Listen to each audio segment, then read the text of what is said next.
السلام علیکم دوستانو، ستړي مه سئ. د عضوي کیمیا د زده کړې د ویډیوګانو په لړۍ کې نن د کاربن د عنصر په اړه بحث کوو.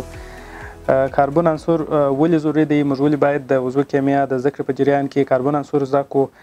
د دې په جواب کې باید تاسو ته وایم چې کاربن د عضوي کیمیا اساس تشکیلوي. د عضوي کیمیا ټول مرکبونه په ټولو کې کاربن موجود دی. څونه مرکبونه دي زه به تاسو ته ټول شمېر در وښیم. اول تاسو که دا عکسو ته وګورئ، کاربن خالص کاربن داسې تور شکل لري او یا هم بله الوتروپي لري، بل شکل هم درلودلی سي. الماس هم خپله د کاربن یو الوتروپي یا ځانګړی شکل دی. د کاربن څو دانې مرکبات موجود دي. په 1880 میلادي کال کې د کاربن 1200 مرکبات پیژندل سوي وو، عضوي مرکبات دي. دا اوس چې موږ تعداد یادوو دا ټول عضوي مرکبات دي. وروسته په 1998 میلادي کال کې د کاربن تر 20 میلیونه زیات مرکبات پیژندل سوي وو. او اوس راسئ وګورو په 2023 کال کې به د عضوي مرکباتو تعداد څو ته رسېدلی. که تاسې په دې اړه په ګوګل کې داسې یو پوښتنه وکړئ چې په اوس فعلا عضوي مرکبات څونه د کاربن څونه مرکبات موجود دي، یعنې عضوي مرکبات څو دانې دي، تاسې په جواب کې ووینئ چې تقریبا 200 میلیونه یعنی اوس په اوس وخت کې د عضوي کیمیا د عضوي مرکبات په اصل کې د کاربن مرکبات چې دي تر 200 میلیونه هم زیات دي. نو ډېر زیات مرکبات لري. نو ځکه د کیمیا یو ځانګړې برخه یوازې د کاربن مرکباتو ته ځانګړې شوې ده چې د عضوي کیمیا په نامه سره یادېږي. موږ به د عناصرو دوراني جدول ته وګورو چې دا د کاربن عنصر د عناصرو په دوراني جدول کې دا چیرې ځای لري. تاسې جدول ته وګورئ، په جدول کې دا افقي خطرونه چې دي دا دورې نومیږي او ولاړ خطرونه دا ګروپونه دي. اول اصلي ګروپونه چې دي، اول اصلي ګروپ، دوهم، دریم، څلرم. په څلرم اصلي ګروپ کې موجود دي. کاربن په څلرم اصلي ګروپ کې موجود دي. او افقي خطرونه چې دورې یا پیریودونه ورته وایي په دوهمه دوره کې موجود دي. اوس نو په څلرم اصلي ګروپ کې موجود دی. دا څه معنا لري په څلرم اصلي ګروپ کې او په دوهمه دوره کې؟ که چیرې هر عنصر موږ وګورو چې په څلرم اصلي ګروپ کې موجود دی، دا معنا په آخري مدار کې به 4 الکترونونه وي. اوس کاربن تاسو ورته وګورئ، په اول مدار کې دی 2 الکترون لري، په دوهم مدار کې 4 الکترونونه لري. او کله چې کاربن د یو بل عنصر سره تعامل کوي یوازې د آخري مدار د الکترونو څخه استفاده کوي.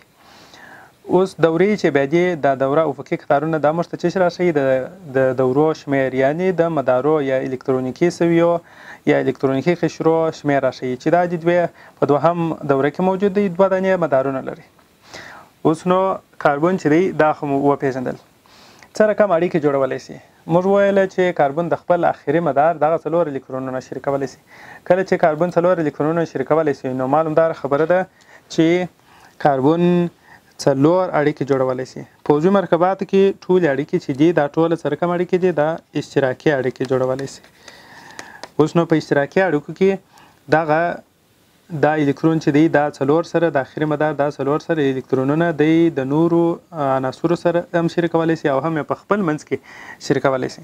که چیرې تاسې داسې یو شکل لیدلی کاربن، د کاربن یوې خواته یوه نښه داسې 4 نښې، دا معنا چې کاربن 4 دانې اشتراکي اړیکې جوړولی سي. اوس دا خو 4 اړیکې سولې. زه به تاسو ته په لاندې ډول دلته ولیکم د کاربن او کاربن ترمنځ کاربن کولی سي یو ګونې اړیکه جوړه کړي او کولی سي په خپل منځ کې 2 ګونې اشتراکي اړیکه جوړه کړي او هم کولی سي چې 3 ګونې اشتراکي اړیکه موجوده وي. هغه مرکبات چې یوازې د کاربن او کاربن ترمنځ یوازې یو ګونې اړیکه پکې موجوده وي دې ته دغه ډول مرکباتو ته مشبوع مرکبات ویل کېږي. مشبوع مرکبات په دې خاطر ورته وایي چې دغه ډول مرکبات چې د کاربن ټولې اړیکې یو ګونې دوی جمعي تعاملات سرته نشي رسولی. مشبوع یعنې پوره دي دوی هیڅ ډول جمعي تعاملات سرته نشي رسولی. که چیرې بیا 2 ګونې اړیکه په ځینو عضوي مرکباتو کې موجود وي او یا هم 3 ګونې اړیکه موجود وي په دې صورت کې نو بیا دغه مرکبات جمعي تعاملات سره ته رسولی سي، یعنې په اسانۍ سره کولی سي دغه دوه ګونې اړیکه د منځه ولاړه سي، او یا دلته یوه اړیکه د منځه ځي په دوه ګونې باندې تبدیلېږي، بیا دا بله د منځه ځي، یوازې بالاخره چې یو ګونې اړیکه پاتې سول نو بیا په مشبوع باندې بدلېږي. نو په عمومي ډول موږ ویلی سو که چیرې د کاربن د ټولو اټومونو ترمنځ یو ګونې اړیکه موجوده وه، دغه ډول مرکبات مشبوع مرکبات دي. خو که چیرې بیا دوه ګونې یا هم درې ګونې اړیکه موجوده وه، دې ته غیر مشبوع مرکبات ویل کېږي. دا غیر مشبوع مرکبات شوله. نو په غیر عضوي مرکباتو کې آیا امکان لري چې کاربن موجود وي؟ خو په غیر عضوي مرکباتو کې کاربن امکان لري موجود وي، لکه اوس مثلا بریلیم کارباید دی یو عنصر، یو مرکب دی، او بل المونیم کارباید. دا دوه مرکبات چې دي دا غیر عضوي مرکبات دي، خو بیا هم کاربن پکښې موجود دی. په دغه مرکباتو کې کاربن داسې خاصیت نه لري لکه په عضوي مرکباتو کې چې لري. دلته د کاربن ولانس چې دی دا منفي 4 دی، کاربن 4 الکترونونه اخیستي دي، او دلته هم منفي 4 دی. نو په دا ډول باندې کاربن اړیکې جوړولی سي. خو په عضوي مرکباتو په ټولو عضوي مرکباتو کې کاربن به حتما اشتراکي اړیکې لري چې داسې ګوره په 4 نښو باندې ښودل کېږي، او دا اړیکې باید 4 په خپلو منځو کې یو ګونې، دوه ګونې او درې ګونې اړیکه جوړولی سي. که د هایدروجن سره نو هایدروجن سره یو ګونې اړیکه جوړولی سي، که مثلا د اکسیجن سره اړیکه ولري، د اکسیجن سره امکان لري دوه ګونې اړیکه جوړه کړي. په دې ډول داسې اړیکې جوړولی سي. که چیرې موږ انرژي ته وګورو، د دې کاربن او کاربن ترمنځ چې انرژي کې حساب کو، انرژي د کاربن او کاربن ترمنځ دا 360 کیلو جوله، 360 کیلو جوله پر مول باندې. په یو مول مرکباتو کې د کاربن او کاربن اړیکه، د دې اړیکې قوت او د دې اړیکې انرژي په اصل کې 360 کیلو جوله ده. دا معنا د دې د ماتولو څخه 360 کیلو جوله، کله چې دا اړیکه د منځه ځي، مثلا دغه عنصر سوځي او یا هم اړیکې ماتېږي، لوی مرکب په کوچني مرکباتو باندې بدلېږي، د دې څخه د دې یوې اړیکې د پرې کولو څخه یوه اړیکه نه، په اصل کې د یو مول مالیکولونو د اړیکو د پرې کولو څخه 360 کیلو جوله انرژي ورڅخه لاسته راځي.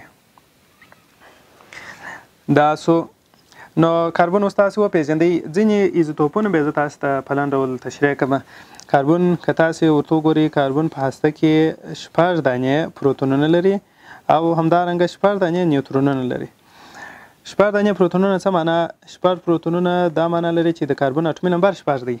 6 دانې نیوترونونه دا د دې سره مساوي دي. کله چې 6 پروتونونه او 6 نیوترونونه ولري، که دا موږ سره جمع کو، دا څو کېږي؟ 6 او 6 دا څو؟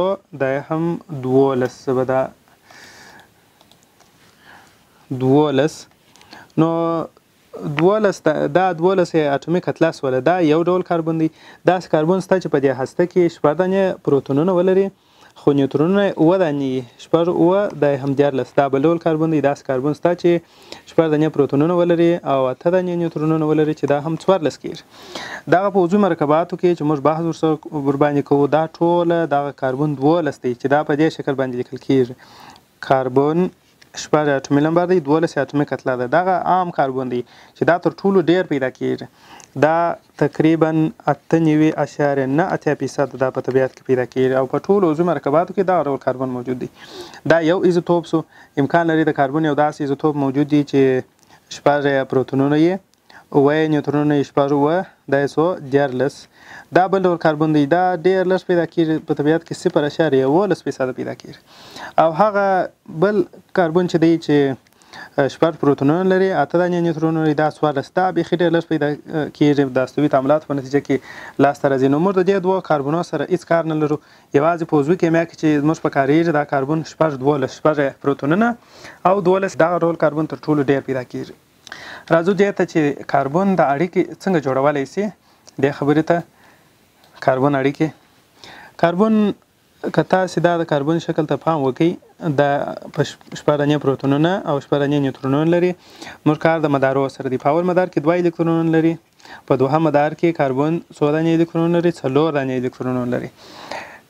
یعنی په تعاملاتو کې دوی د 4 الکترونونو څخه د دغه ولانسي قشر او یا د آخري مدار د دې 4 الکترونونو څخه استفاده کولی سي. په عام ډول موږ داسې ویلي وه په عضوي کیمیا کې، په غیر عضوي کیمیا کې مو دا خبره کړې وه چې هر عنصر د عناصرو د دوراني جدول اکثریت عناصر دا رقم دي.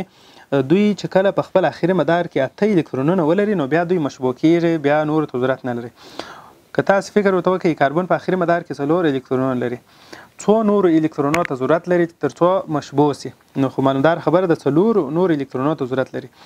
یا به دی دا 4 الکترونونه د لاس ورکوي او یا به هم د یو بل عنصر 4 الکترونونه اخلي. په عضوي کیمیا کې نه د لاس ورکوي او نه اخلي، بلکې 4 جوړه دا 4 دانې الکترونونه یا 2 جوړې الکترونونه د نور عناصرو سره شریکوي. نو په دې اساس باندې موږ ویلی سو چې کاربن باید 4 اشتراکي اړیکه ولري. که چیرې دا رقم یو مرکب موجود و چې په هغه د کاربن 3 اړیکې پوره پاته وي، مثلا 3 اړیکې دا چې د هایدروجن په واسطه سره دلته زه به دلته هایدروجن نږدې ورته ولیکم هایدروجن، او دلته دې خواته چې به یې ولیکم نه کې به سم ښکاره سي تاسو ته. په دې کې کاربن دلته د هایدروجن سره اړیکه لري، دا بله اړیکه هم د هایدروجن سره. که یوه اړیکه دلته خالي پاته وه موږ ویلی سو چې دا مرکب نه دی، دغه ډول ګروپونو ته بیا صرف یو ګروپ دی او یا هم دا راډیکل دی او دا رقم مرکبات موجود هم نه دي. حتما باید د کاربن ټولې اړیکې پوره سي. صحیح دی، د کاربن ټولې اړیکې باید پوره سي. کله چې د کاربن ټولې اړیکې پوره سي نو دغه ډول بیا دې ډول ګروپونو ته پوره مرکب ویل کېږي او دا مشبوع دي. نو دا د کاربن لنډ معرفت سو. کاربن په اړه اصل کې ډېرې زیاتې خبرې موجود دي. که تاسو غواړئ چې پوره معلومات یا ډېرې خبرې کاربن په اړه زده کړئ، د 12م صنف کیمیا که تاسو راواړوئ هلته په 2م او 3مه صفحه کې 4مه صفحه کې هم د کاربن په اړه مکمل توضیحات شته. نو هلته تاسې په مکمل ډول تاسې لیدلی شئ. یو بله یادونه د عضوي کیمیا په اړه هغه دا ده چې زه به تاسو ته دلته دا کتاب هم راخلاص کړم. په دې کتاب کې ما سره یو کتاب دی، زه به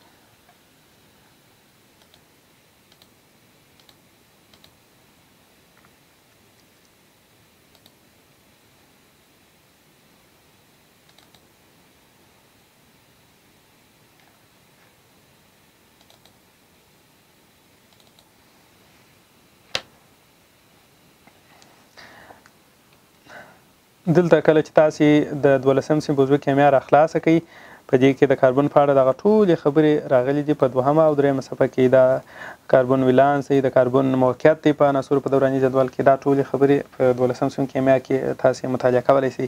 او د دې کورس په جریان کې که چیرې 2 کتابونه تاسې پیدا کړئ، یو د 9م صنف کیمیا د عضوي کیمیا او بل د 12م صنف کیمیا، نو ستاسو سره به مرسته وکړي چې تر څو د دې کورس مواد ټوله تاسې تکرار کړئ او یاداشت ونیسئ. او د یاداشت لپاره دا خبر ضروري ده چې هر وخت تاسې ویډیوګانې ګورئ، خپل د ځان سره حتما کتابچه او قلم راخلئ او د دې درسو د مهمو نقطو څخه تاسې یاداشتونه اخلئ. نو تر بلې ویډیو پورې ښه وخت لرئ. که چیرې تاسې پوښتنې لرئ، پوښتنې په کمنټو کې ولیکئ، زه به ستاسې پوښتنو ته جوابونه درکړم.